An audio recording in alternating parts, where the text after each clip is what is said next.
What's up, everybody? Mr. Forrest back with another episode of Awkward Stories with Mr. Forrest. Awkward Stories with Mr. Forrest! Guys, I'm going to go back to my college days when I was broke and hungry.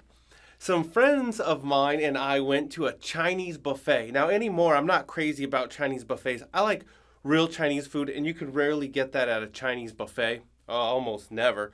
But at the time, it worked because it was cheap and I was hungry. And you get a lot of food for a little money. And we went to this Chinese buffet and man, we ate. Like we ate and we ate and we ate. And I think it's a mistake to offer all-you-can-eat food to a college student who's hungry. Hey, look! Turkey, lobster, sweet potato pie, pancakes piled up till they reach the sky.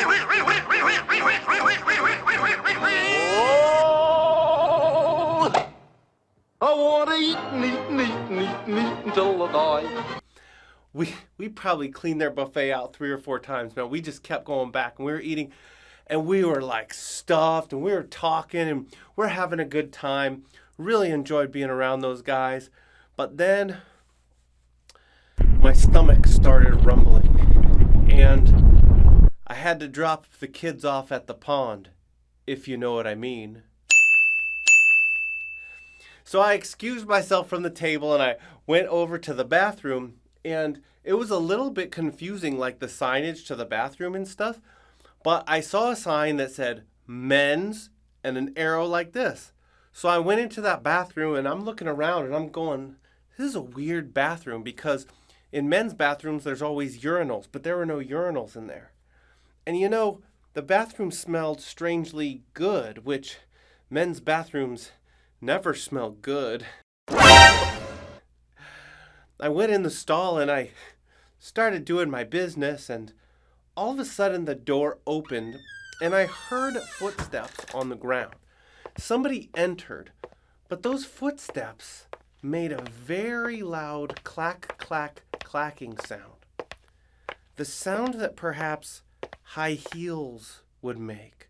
Now, I was suspicious this entire time because of the strange signage, because of the no urinals, because of the fact that the bathroom smelled good. So I was a little suspicious this whole time. And now that I heard what I thought were high heels, I thought, man, maybe I'm in the wrong bathroom.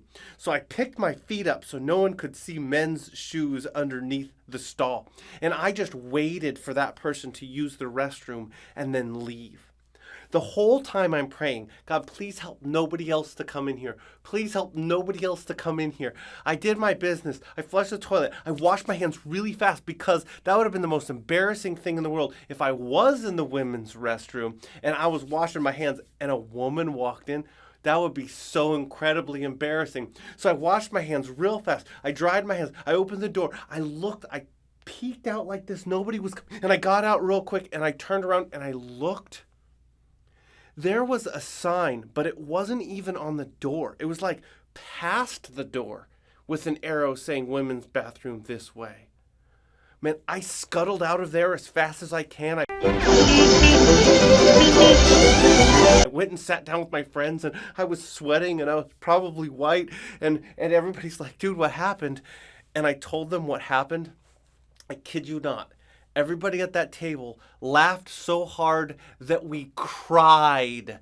My stomach hurt, this time not from eating so much food, from laughing so hard.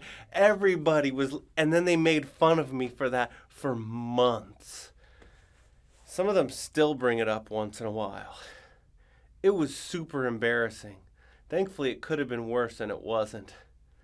Guys, this has been another episode of Awkward Stories of Mr. Forrest going in the wrong bathroom. Awkward Stories with Mr. Forrest in the wrong bathroom. Mr. Forrest out.